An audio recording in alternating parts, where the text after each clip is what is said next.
saber quién soy. Y saber quién soy, desde la palabra misma colla, que acá se usó hasta hace mucho tiempo y todavía persiste el uso de como un insulto, decirte sos colla, pero que ahora se ha ido transformando en una bandera de lucha a la vez y en una posibilidad de ser integrados en un país que nos contenga. Entonces, saber quiénes somos es tan importante como para aportar a ese camino de la educación intercultural bilingüe, concepto de crisol de razas. Y acá me interesa destacar de que la EIB en Latinoamérica trata de cuestionar ese concepto que es el de los Estados-nación, que es bajo el crisol de raza. Un crisol, uno se imagina, se funden las identidades y desaparecen las identidades.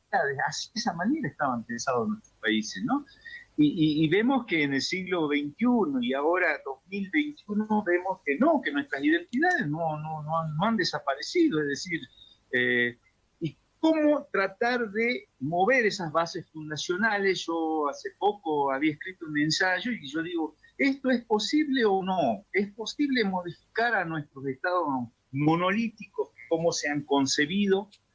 Y yo digo que sí. Hace poco lo ha demostrado la Convención Constituyente chilena, que ha incorporado de los 155 bancas de los convencionales constituyentes, 17 para los pueblos indígenas. Es la de que en uno de los primeros puntos dice que el Estado es responsable de generar mecanismos de participación.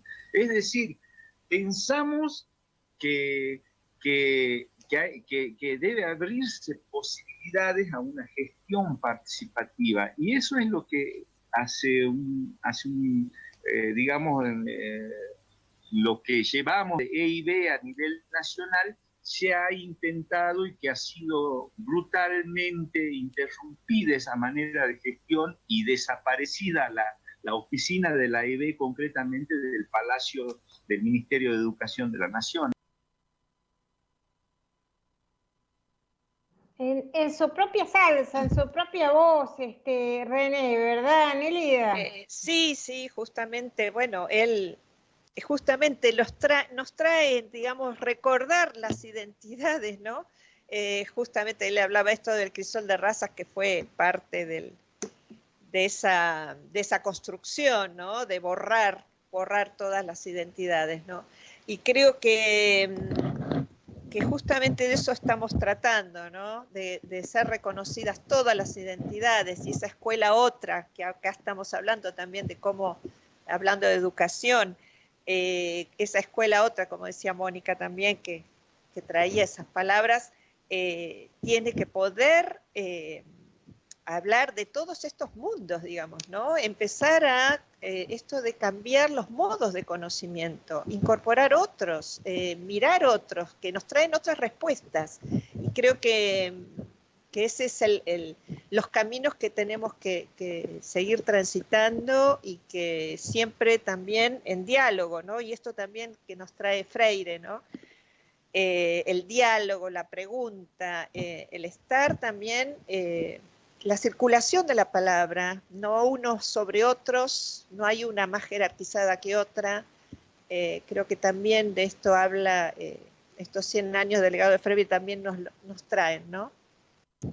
Tenemos todavía por aprender, y como él dice, no hemos desaparecido, dice él, ¿no? Hemos sobrevivido a todo, ¿no? Seguimos con nuestras comunidades, con nuestras costumbres, con nuestros intereses, con la lucha por la tierra, ¿no?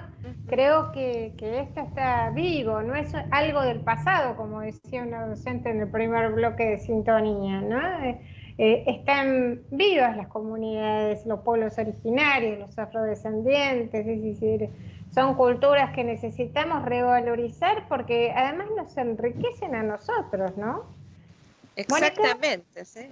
O Nélida, la que quiera. Sí, no, quería decir nomás que recordemos que son como 34 pueblos que están en nuestro país, ¿no es cierto? No es poco. Debemos tener también la mirada de esas relaciones, ¿no? Sí, Mónica.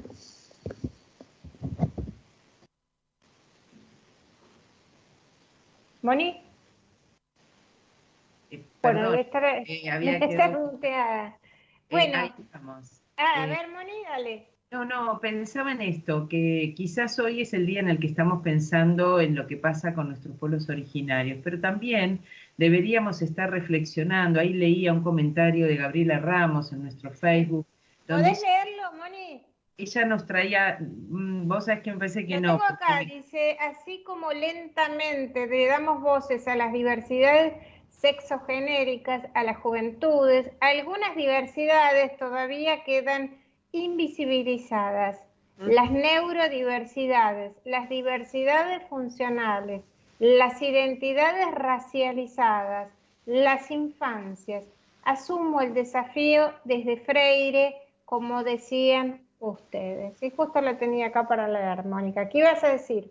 No, y yo pensaba a partir de la invitación de Gabriela, que es una especialista en temas de género, una estudiosa y militante de los feminismos, que también hay un relato que se nos contó en el marco de la colonialidad, que es el relato de cierto poder europeo, que tampoco nos contó de las tradiciones de los pueblos y de las mujeres en los ámbitos rurales, digamos, en el mundo de la plebe europea. Eso tampoco es lo que conocimos, porque no conocimos de las brujas que hacían las mismas cosas que las mujeres, en el sentido de lo parecido de los pueblos originarios. No conocimos de las mujeres que tenían saberes ancestrales para trabajar la tierra, igual que lo tenían en América. Entonces, revisar todo ese discurso y que la escuela haga lugar, ¿no? Y que no quede solo para ciertos círculos que accedemos a lecturas y a